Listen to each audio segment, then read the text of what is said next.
We interrupt this program to bring you a special report. Now, here's a little story I got to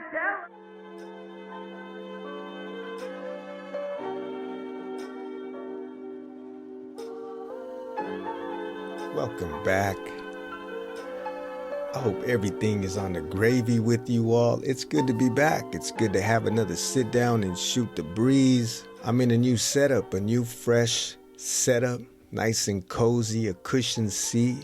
And I wanted to share a little bit of what's been on my heart. And if anybody is interested, you can go to the website, go to the blog section, and you'll find the inspiration behind this talk.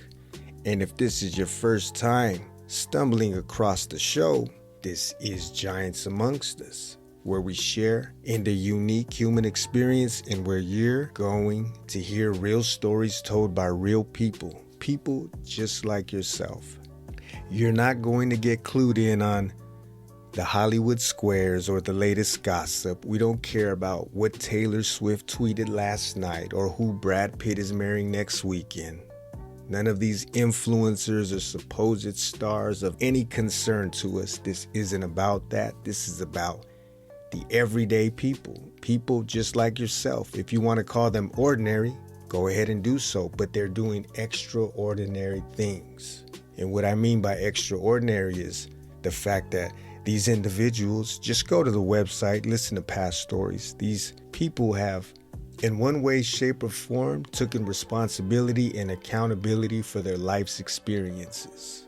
They come from struggle, from pain, from challenges, handicaps, addictions, but they decided at one point to start changing their belief structure, their lifestyle, their habits, their way of viewing the world, and limit the limitations and doubts that they were putting on themselves to push past the hurt, the failure, the abuse, and to work towards finding healing, getting a hold of hope, being resilient, and finding a way to make the best of their situation and just become better people in general. When you change your inner reality, that's the perfect fertile ground for things to start changing outside and around you. Your relationships with people, how you interact with the world, how you're able to navigate through the world and not be overwhelmed and just beaten down by outside pressures and stresses and anxieties and fears and worries. But when you're deep down inside solid, you have your roots grounded and deep in the earth, you can stand tall like an oak tree and withstand the storms, the rain, the wind, whatever's thrown your way. How deep is that root of yours? So sometimes, when life tears us apart, we hit a crisis, we have a breakdown, we hit rock bottom. That's the perfect opportunity to, like some of these politicians say, build back better. When the tower is destroyed, when everything is rubble, that's when you can build anew. You can start picking up the pieces and putting it together in a more constructive fashion and build a nice, proper foundation.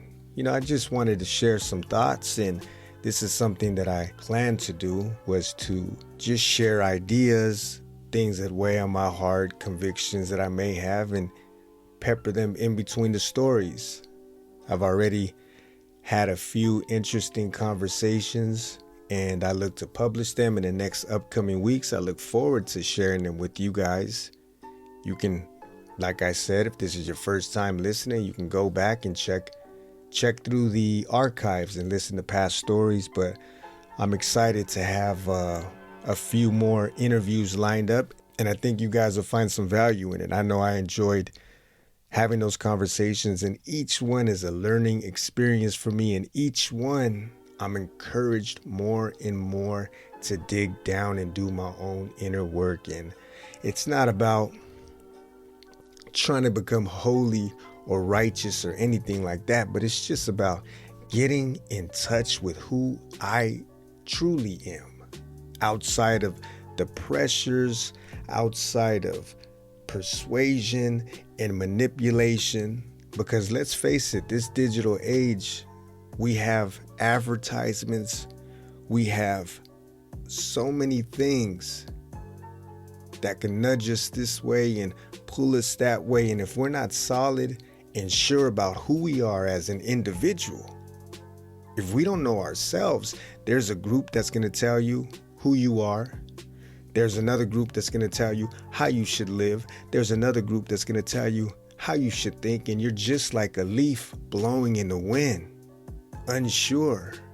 And every little thing that is happening, a loss of a job, loss of money, any little monkey wrench that twists up your world, the smallest or the biggest, is going to shake you, break you, and just devastate you. But if we're sure in ourselves and we're understanding who we are, what we're capable of, we're confident, and we have the resources to deal with life when life happens. And we're not just always on the defensive and reacting to this and reacting to that, but we're actually living.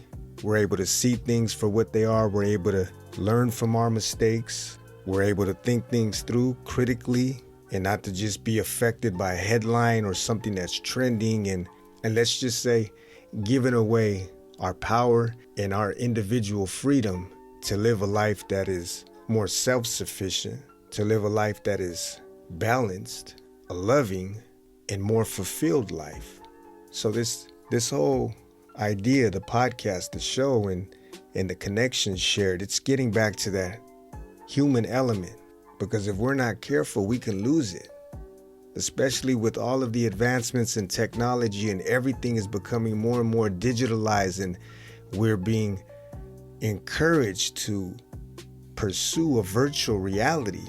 And some people are fine with that because they're not happy with the real world. They're trying to escape it. They're not happy with themselves. Something isn't right in them. And you can make up a fantasy island and plug yourself right into some kind of virtual reality and live out your fantasies and escape what's really going on in the real world.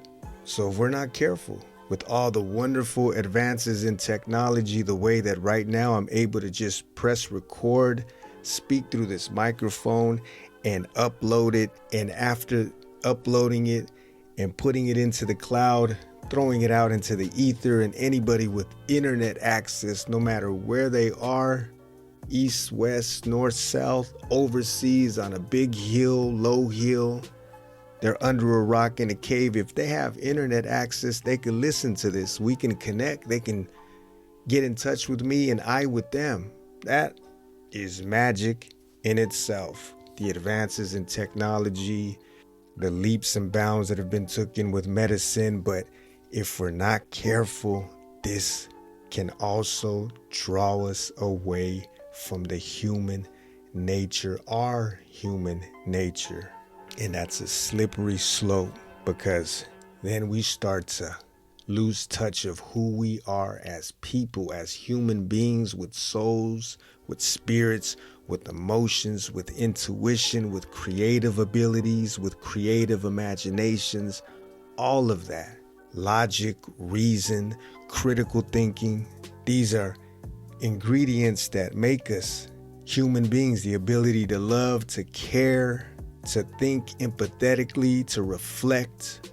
If we're not careful, we can outsource all of those abilities to a device that we think can do it better than we can do it for ourselves. It's funny because you hear people, and I say it sometimes myself, like, man, everything is being manufactured and outsourced to China or outside of the country. Let's just say if you're living in the US or if you're living in Germany, nothing's made in Germany anymore. Everything is made. You look at the label, it's coming from this country or that country. And people complain like, yeah, the jobs are being outsourced and the manufacturing companies are being outsourced and the businesses are being outsourced. That's on an economic scale or level or an economic landscape. But think about it. We're outsourcing our human capabilities and our humanity to a device. When we don't know the answer to something, bam, go ahead, just Google it.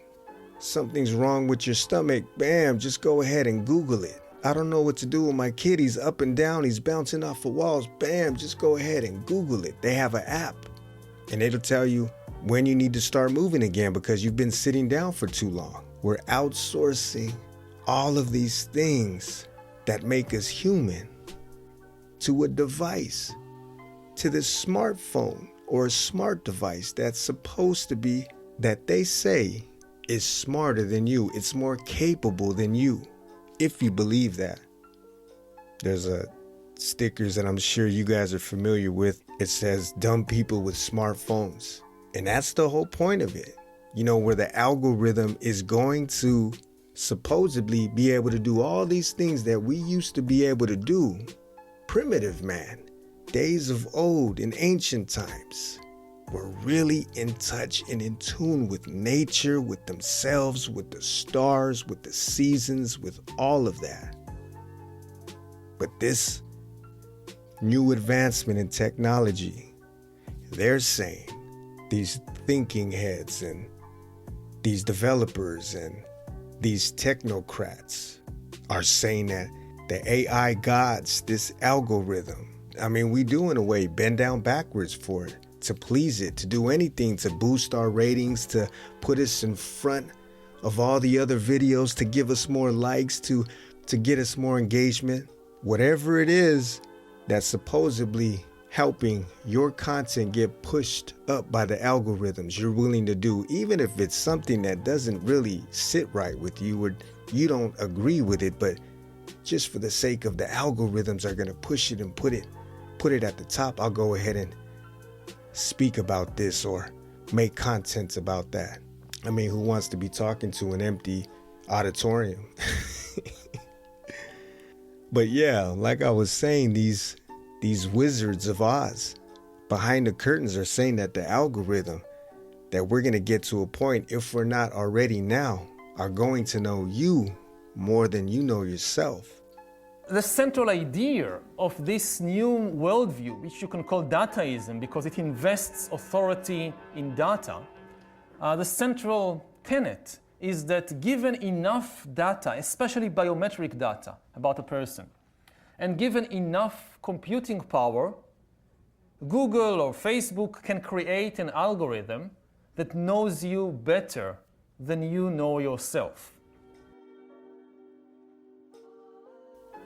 But I still think we have a choice. We can allow that to happen. We can fall in line and outsource all of our capabilities, all of our humanity to this wonderful, shiny object that can do all things, that knows all things, that knows my behaviors, knows what I like, what I don't like, knows even what I think and what I feel about things, and it knows what makes me angry and what triggers me and what causes me to react and engage more with whatever platform I'm on. Or we can get back in touch with the real. This is just something that I've been thinking about, and I wanted to speak a little bit about it, and let me know how you feel about it. Let me know what you think about these things. If you agree, if you disagree, what's your take on it? Like I said, the website link is in the show notes. You can shoot a line there. You can leave a message, a voice message, or leave a comment. Any feedback is always welcome.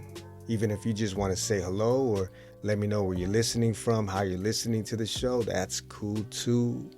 This topic, this was something, one of the last conversations that I had. I'll be sharing that episode in the next up and coming weeks, but we were talking about that also, and just the use of technology and how, yes, it's a great tool, it's a wonderful tool, but it also can be abused, misused, and really, really, really take us away from who we are as individuals, as human beings, as living human conscience, sentient beings. And I think it might even be fair to say that a lot of people listening to this show, you know, they're still interested in that human element, exploring their thoughts or their unconscious. Because I've spoken with people and they talk about how valuable it was for them for journaling, writing out their thoughts, meditating and reflecting on how they feel and why they do certain things, why they're feeling a certain way, what's troubling them. And this is something that I'm still exploring and working on, and it'll be a lifelong journey. But I think it's important. I mean, it's evident. Look around and even look at yourselves. It's evident that so many people are struggling mentally. Is it because we're living now in the age of anxiety? But if you think back to even past times, they had their own stresses and they had their own worries and they had their own pressures from external chaos, the chaotic environment, the witch hunts, the religious wars, one country invading another. You had slavery. You had horrible working conditions. You had unequal opportunity for men and women. You had all of these things in different times and in different places and in different ages where people had their anxieties, they had their worries.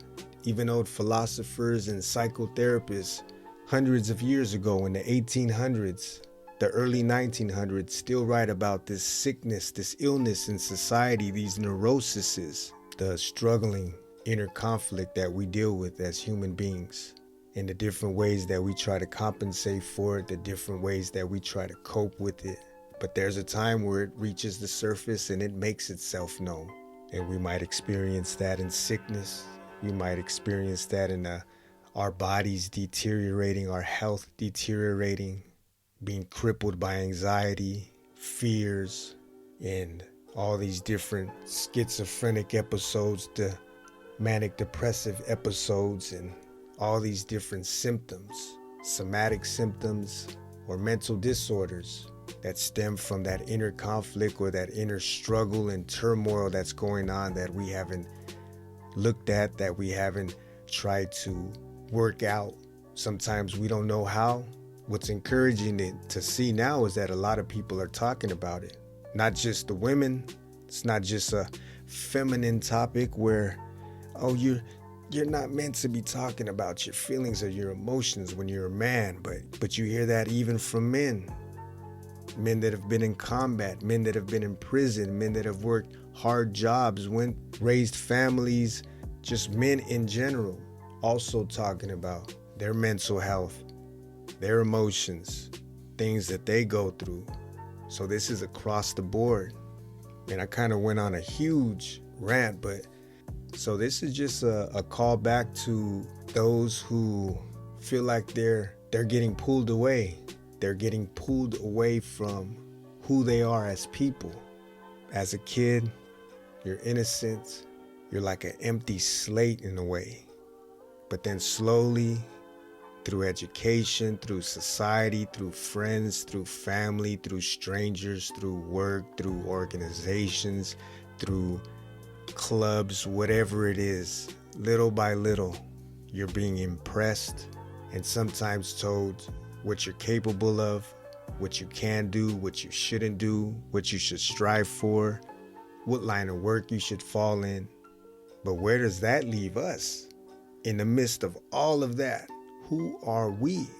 Have we given ourselves that opportunity, that time to explore, to figure it out? It's tough. It's tough.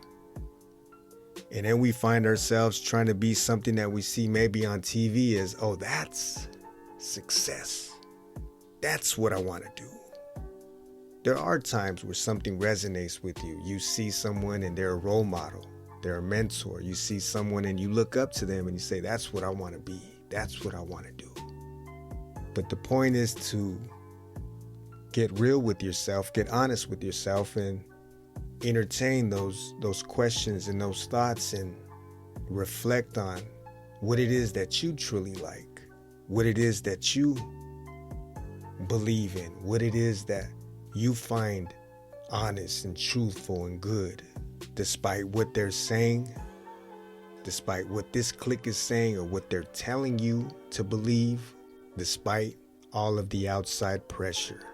And I was saying that to say that a good way to start off is to afford yourself that silent space, that sacred silent space in an age of distraction. How crucial and critical is that? How much does that mean to you? Does it even matter? This is a new world. It's not a conspiracy. This isn't something that might be. This is the new world. This is the fourth industrial revolution. The future is already here. The future has begun. Why this fourth industrial revolution is so crucial? It's coming like a tsunami. Opportunities which we have in the coming years, it will be overwhelming to see how fast the change will happen in an exponential speed.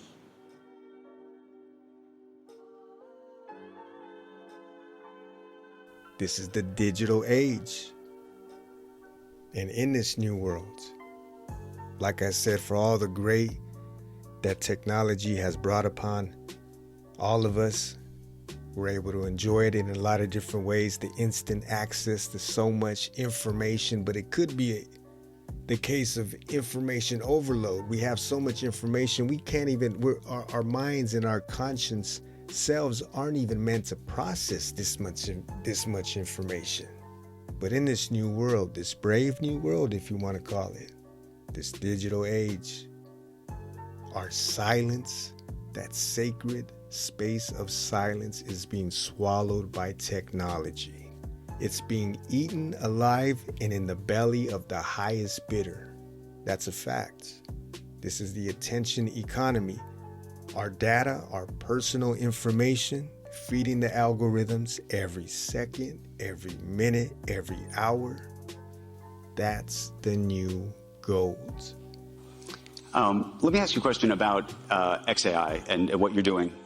And because there's an interesting thing that's different, I think, about what you have relative to some of the others, which is you have data, you have information, you have all of the stuff that everybody in here has put on the platform to sort through. And I don't know if everybody realized that initially. What is the value of that? Yeah, I mean, data is very important. You could say data is probably more valuable than gold. Silence. I'm worlds away from where I came from. And I could say one thing, the beauty about it is, I've been out of the country.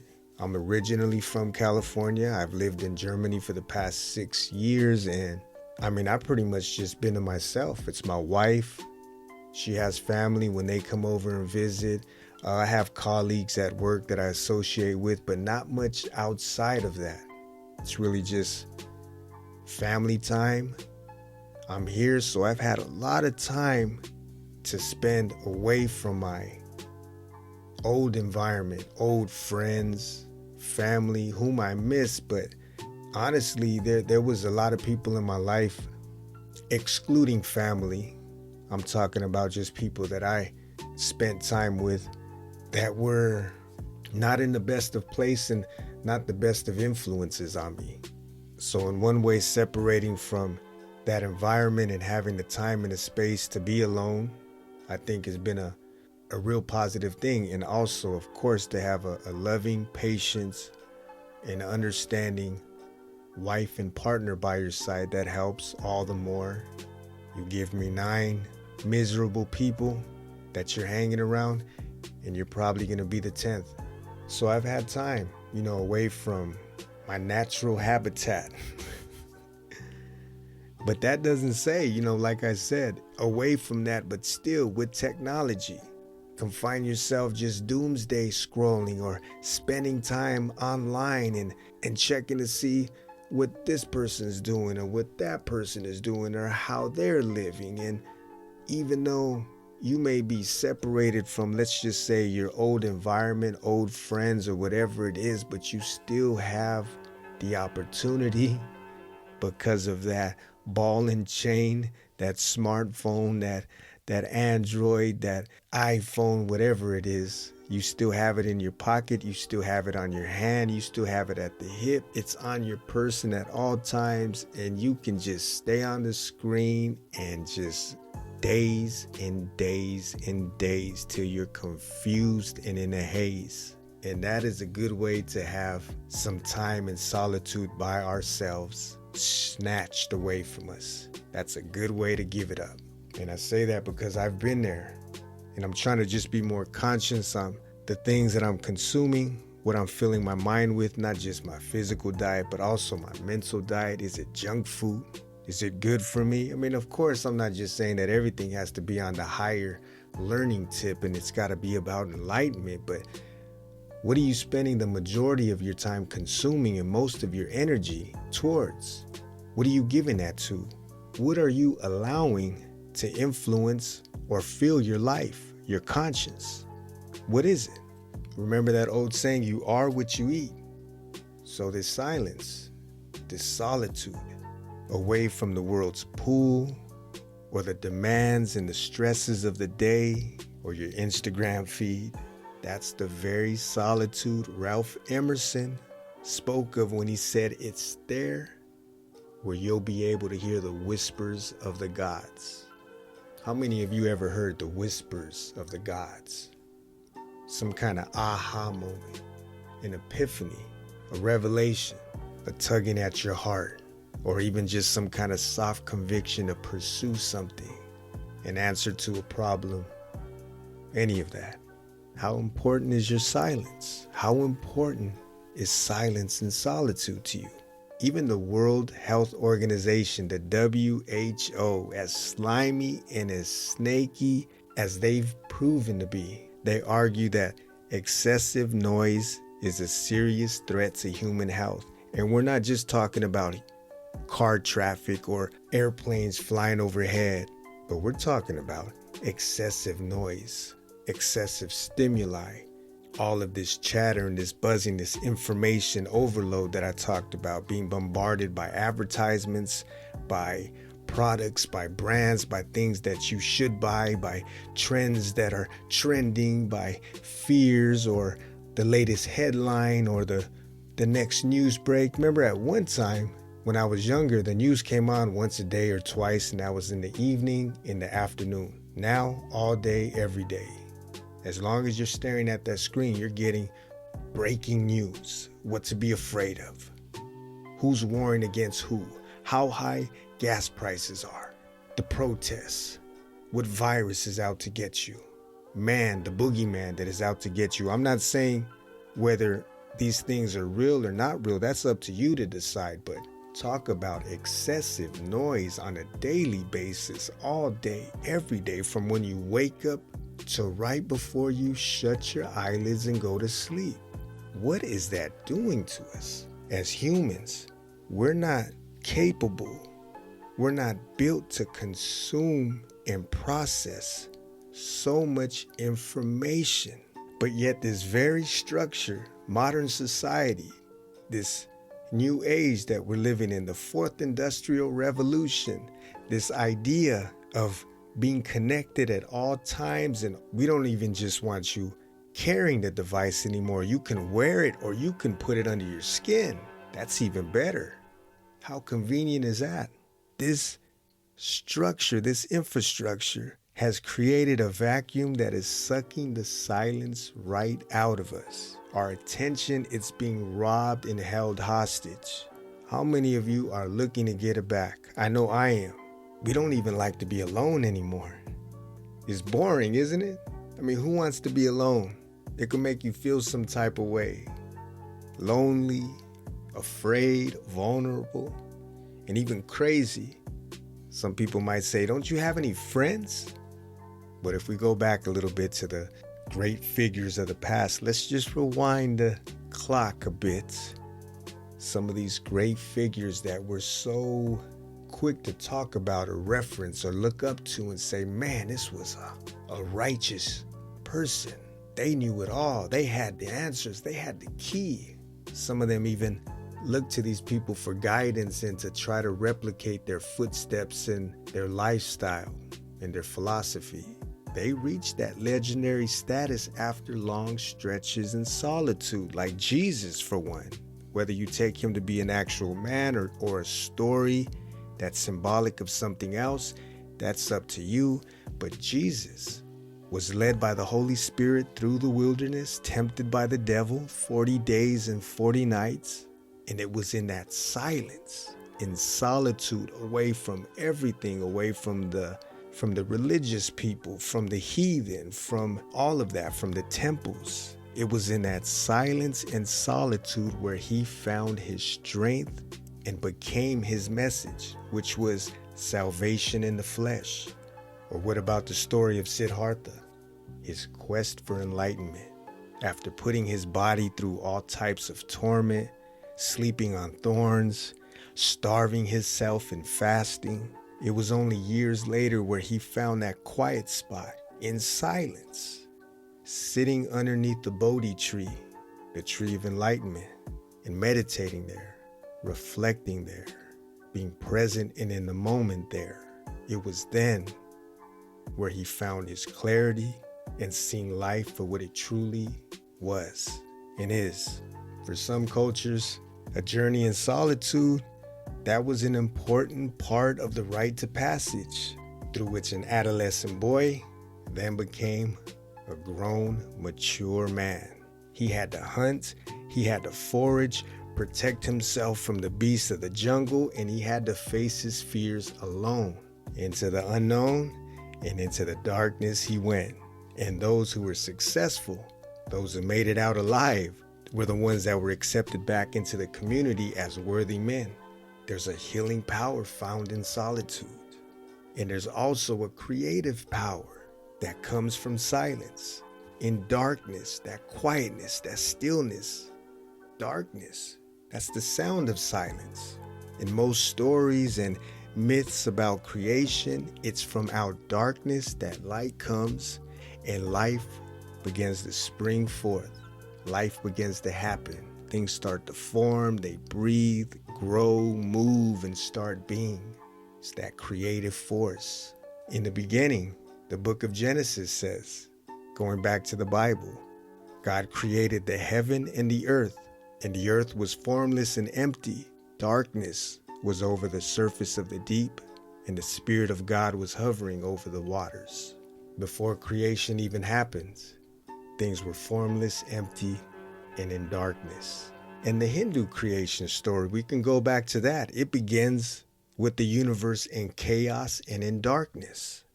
And from that darkness comes the god of Brahma, rolling up his sleeves, and he starts to create, separating the elements of the earth, wind, fire, water, spirit. And there you have it. Interesting. The fact that there seems to be a collective understanding from our ancestors, cultures of the past, and even people now about the importance of solitude, being alone with self. From out of the darkness comes the light.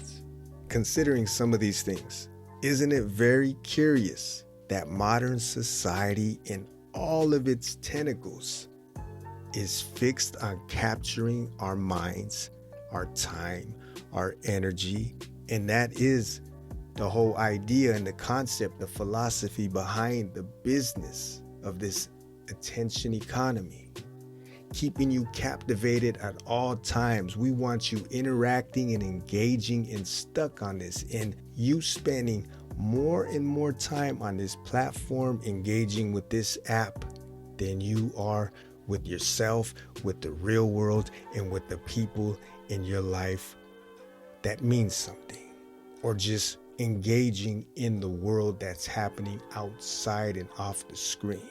Isn't it curious that society nowadays is fixated on keeping us locked in this virtual reality? I don't mean to come off preachy or anything like that, or as if I'm on a soapbox.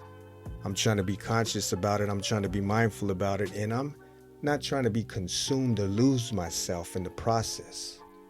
It's not to say that this is evil or you should spend more time doing this rather than that. Who am I? I'm just a man on a mission with the one-way ticket, you know? Because at the end, it's always going to be up to me or you on how we want to play or move in this dance and show we call life. I just decided to sit down, shoot the breeze, and share a few thoughts between the stories and talk a little bit about how we might have some great things waiting for us. Realizations, transformations, something potent, long-lasting. I'm talking about worth more than a big car with big wheels or a big house on a big hill or 1,000 likes under your next Instagram post or your YouTube video. Something more potent, special, and on top of all of that. But that's if we allow ourselves the time and the space and solitude away from the outside buzz so that we can one day too hear the whispers of the gods. You guys, we're going to catch up real soon. You stay safe out there. You stay sane.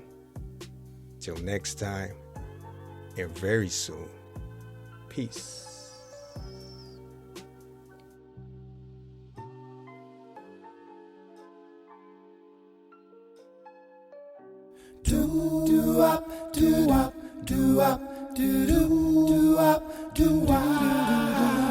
Looking for a sign to know I'm on the right road. Ain't seen no sign since Jericho.